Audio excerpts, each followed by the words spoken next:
Hello everyone, Chris Barker here with Echo. Can you say hi, So the last 10 years I've been teaching Photoshop and photography, and one of the questions I always get from students is there a free alternative to Photoshop? And one of the ones I've been teaching the last few years is called GIMP. Well, I recently discovered a new free alternative to Photoshop called PhotoPea. It's an almost exact duplicate to Photoshop. It has a lot of the same tools and features, and these tools that we have in PhotoPea are much more advanced than anything we have in GIMP. One of those being adjustment layers. So I'm going to teach you what they are, how to use them, and why you should be using them. And it's going to elevate your editing skills to a whole new level. We're going to take this image here of my daughter that I did recently. She's probably not going to be happy that I'm showing you all her pimples and blemishes, but I'm going to show you how to take the original image here and transform it into this final edit here. So you're going to learn how to retouch images in PhotoPea and how to apply those edits on a separate layer to work non-destructively. It is a pro editing technique, and I'm going to share with you how to do that. We're also going to learn how to use adjustment layers for adjusting the white balance as well as the exposure. And I'm also going to show you the differences between the heal and clone tool for retouching, as well as how to sharpen your image and use layer masks to precisely control your edits. There's also going to be a lot of other pro tips in this PhotoPea for Beginners photo editing tutorial. So if you're ready, let's do it. So one of the first things that I like to do when I begin editing my images is I like to fix the things that I didn't get right in camera. So in other words, if I over or underexpose the image, I'm going to fix that. If the white balance is off, then I want to fix that as well. So for this particular image, the image is slightly underexposed and the color of the light or the white balance is incorrect. It's too blue. I want to warm it up a little bit. So those are the first two things that I'm going to fix. And we can either apply the edits directly to the image layer, the background layer here, or we can apply the edits to a new layer. So if we apply the edits directly to the background layer, that's called destructive editing because we're going to be altering the pixels of the image layer when we apply the edits. Now, if you work non-destructively, that's applying the edit to a separate layer. That way you can go back to that layer or that edit at a later date and make adjustments to it. And that isn't going to alter the pixels directly. So you have more flexibility that way. So in order to apply those types of edits, you're going to use what are known as adjustment layers. So if you come down here and hover your mouse over this icon, it says new adjustment layer. So that's the one you want. Click on it, and then you'll get a list of all your adjustment layers you can apply to your image. Now for this one, I want to go ahead and start with the color balance first, or the white balance. So I'm going to go ahead and click right here. And when I do, you're going to notice the properties dialog box for that adjustment layer is going to open up automatically. And it has the tool settings for the adjustments that you can apply to this adjustment layer. So we have our red, green, and blue channels that we can use to adjust the color of the light. Now, if you take a look over here in the layers panel, we have a new layer called Color Balance 1. This is your adjustment layer. So you can see physically that the adjustment is being applied to a new layer. So let's go ahead and make our adjustments, and we'll look at this a little bit further in just a second. So the first thing I want to do is I want to adjust the blue channel because it's too blue right now. I want to reduce the amount of blue. Now the image is becoming more green. So now I need to adjust the green. And when I do, the color is more balanced than it was before. And I like the white balance of this adjustment as it is right now. Now, if there was further color casts in the shadows or the highlights, you can make those adjustments in those tonal ranges by targeting that specific tonal range. If you look up here, we have our midtones, shadows, and highlights. I believe shadows is selected by default. So when you go to use this, if you want to target the midtones, which I do for this particular image, make sure you select that first. Otherwise, you're going to be affecting the colors in a different tonal range, either the shadows or the highlights, depending on which one you select. So if the color in the highlights is more green or blue or red than I like, then I can target the highlights and make those adjustments accordingly. I don't have any other color cast that I need to fix, so I'm just going to leave the midtones and the shadows and the highlights as they are right now. All right, now that we've done that, let's go ahead and add an exposure adjustment layer next so we can increase the brightness of the image because it is slightly underexposed right now. So we can take our exposure slider here and move it to the right to make it brighter, but too much and you'll end up overexposing it. So I just want a little bit. So I'm going to go 0.2 on the exposure. Now, the other thing I want to do is I want to target this adjustment to just her face and maybe part of her neck because that's the area that's underexposed. The rest of the image is okay. And the other thing I want to show you here is I'm going to increase the exposure a little bit and see what happens when you increase the exposure. You start to lose detail in the highlights. Now, if we come down to where I was before, 0.2, take a look at her blouse right here. So if I turn it off, you're going to see there's more detail in the blouse before the adjustment, and then after the adjustment, that part of the image is overexposed. So that's why I want to target specific areas of the image. And we can do that with the layer mask, which is this white rectangle right here. So to make adjustments to the layer mask, you need to make sure that it's selected first. Because right now, on the color balance and the exposure, neither one of the layer masks are selected, but if you click on that rectangle, you're going to see that little dashed line around it. Once it's activated, you can then make adjustments to the layer mask. So the layer mask is going to target the area that you apply it to. So in other words, the white of the layer mask means that the edit is being applied to the entire image. If I paint with black, it's going to remove that edit from anywhere in the photo where I paint. So what I want to do now is I want to invert this white layer mask to be 100% black. So to do that, we're going to hold down our Command or Control key and then press the letter I to invert it to black. Now, when I paint with white, I'm going to grab my brush tool with the letter B.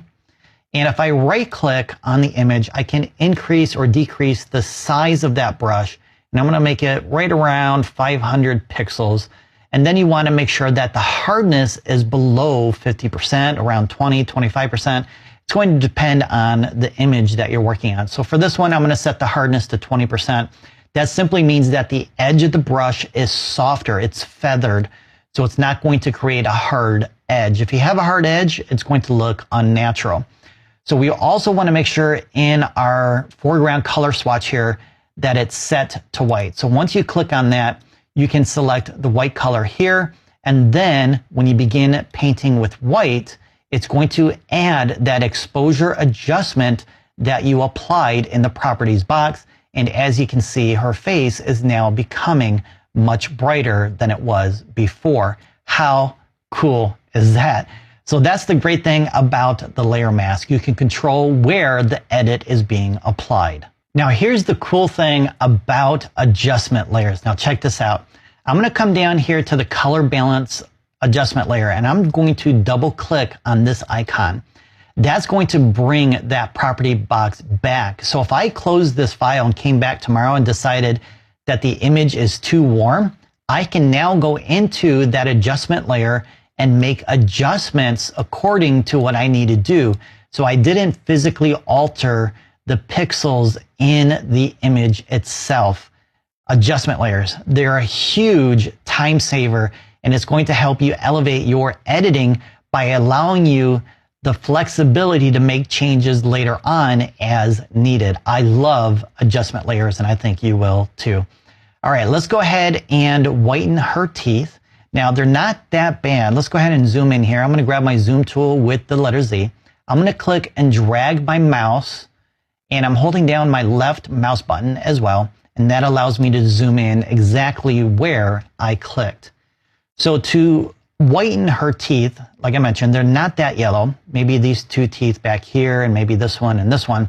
What we're going to do is we're going to apply a hue saturation adjustment layer.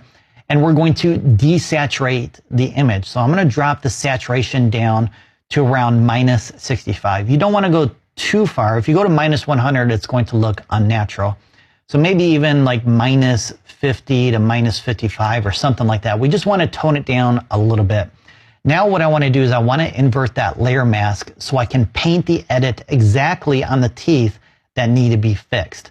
So I'm going to grab my layer mask, Command or Control, plus I to invert it, black removes, white adds, and now I can grab my brush and I can use my left bracket key as well to make that brush size smaller. The right bracket key will make it larger. And then I can apply this edit to the teeth that need to be fixed. So I'm going to go ahead and apply it to just a couple teeth here because not all of them need to be fixed. So maybe there and maybe this one a little bit as well.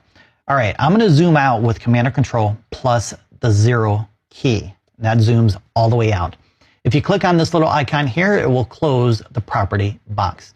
We're now going to begin retouching the pimples and the blemishes. So let's go ahead and zoom in again. Let's grab our zoom tool, click and drag into her forehead just like that.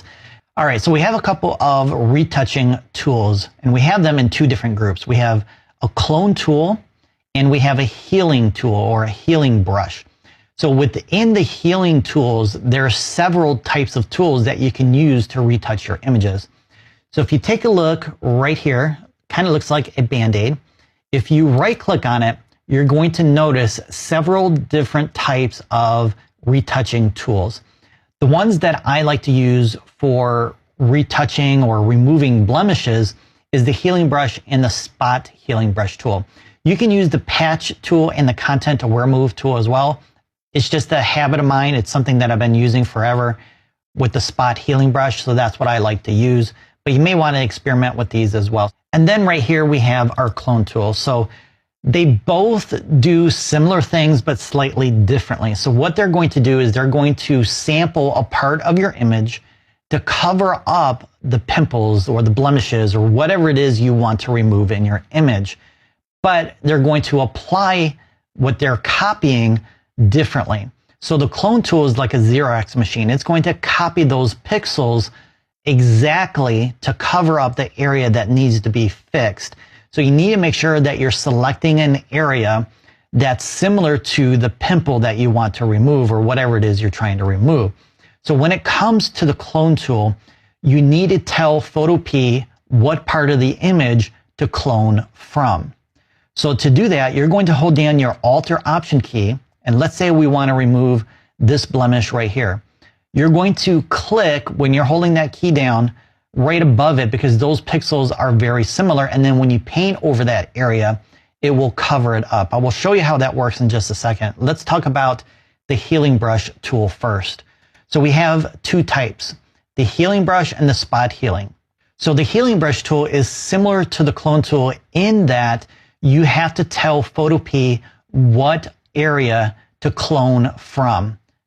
The spot healing brush is not going to require any input from you. It's going to use its artificial intelligence to find an area similar to the area that needs to be fixed. So to apply these edits, we can grab our background layer and we can grab our stamp tool with the letter S and then Alt or Option to select an area. I'm going to select right here. Once I click, I can then begin applying those pixels right below it and boom, that pimple is gone.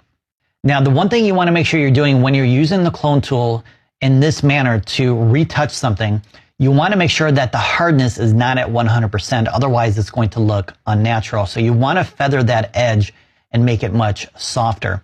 Now, when it comes to the healing tool, let's go ahead and grab the healing brush tool because we need to do the same thing we did before. Hold down your Alt or Option key, select an area, and then paint over it. So the clone tool is, like I said, a Xerox copy. It's going to copy those pixels exactly. The spot healing and the healing brush tool is going to blend in those pixels with the surrounding pixels that you're painting on. So it blends it in much more naturally than the clone tool. Now, if we go to the spot healing brush tool, I don't need to tell it what areas, like I mentioned. I can just begin painting over like this and boom, it's gone. Now, it's not going to be 100% perfect. You may need to go around the image a couple more times or in that area again to completely remove the blemish. Now, the problem is we are working destructively. So in other words, we're physically altering the pixels in that image layer. So let me show you the method that I prefer. It's a pro editing technique that I recommend that you use anytime you're retouching your images. So the first thing I need to do is I need to go back in time and remove all those edits I just applied. I can use the undo command, or I can go in my history panel here and I can scroll back to a certain point in time where I began retouching the image, which was this clone tool right here. So I'm going to go ahead and click on the brush tool here, and it's going to remove all those edits. So what I recommend doing is creating a new layer. Let's grab our top layer here first, and you're going to come down here and click right here to add a new layer. Now, the other thing I forgot to mention is we want to rename our layers based on the type of edit that we're doing. So I'm going to put retouching blemishes, and then I can double click on the next one, and this was whiten teeth. We have exposure, and we also have white balance. All right, make sure you have your retouching blemishes layer selected before you begin applying your edits. So I'm going to use the spot healing brush again. But this time, what I need to do is I need to make an adjustment in the tool options. So right here under source, by default, it should say current layer. You want to make sure you have current and below, because what the tool is going to do is it's going to reference the layers below it. It's going to look for pixels, not the individual adjustment layers. And it's going to look for the next layer, which is the background layer right here. And it's going to recognize that there's pixels in that layer. And then it's going to begin sampling and retouching those blemishes from that layer, but placing the edits on the new layer. So let me show you how this works. I'm going to go ahead and click and paint over that blemish, and then it's going to update with the adjustment. Again, you may need to go over it a couple more times in order to remove it completely. I'm going to go ahead and remove this one here as well. And as you can see, it's working like a charm. Pretty awesome if you ask me. All right, so check this out. When I turn this off, you're going to notice that those pimples are still there. And that's because on this background image layer, those pimples are still visible. But the retouching is being placed on this layer. So the new pixels that are being created to cover up those pixels below it are now on this layer. How awesome is that? I love it. Now, I'm not going to spend the rest of your time retouching this image completely. You can see in this edit here that I completely removed all those pimples. So if I go back and I turn off all these layers, you can see all the different edits that I applied for retouching the image. So I'll let you go ahead and spend some time on that and practicing that on your own. Let's go ahead and sharpen the image. So what I need to do now is I need to take all these layers, group them together, merge them, so I have a new working layer to apply my sharpening on, so I can work non-destructively. That way, if my sharpening isn't where it should be, maybe I change my mind, I can go back to the original image layer later on. Now to do this, we have a very long keyboard shortcut. It's not available in the menu, so make sure you have a pencil to write this down. So depending on if you're on a Mac or PC, you're going to hold down your Command or Control key, Alt or Option, Shift key, plus the letter E.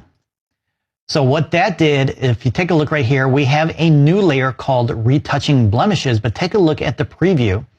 We have all the pixels from the layer below with these adjustments applied to it. Now we can begin applying the sharpening to this layer. Let's rename this Sharpen. To sharpen the image, we're going to go up to Filter, Sharpen, and select Unsharp Mask.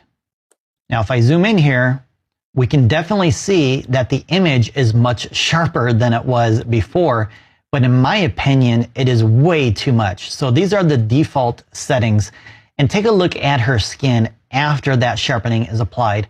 So the pores and other imperfections in her skin have been amplified, and it looks unhealthy or unnatural, and she's not going to be happy with me if I apply that much sharpening to her skin.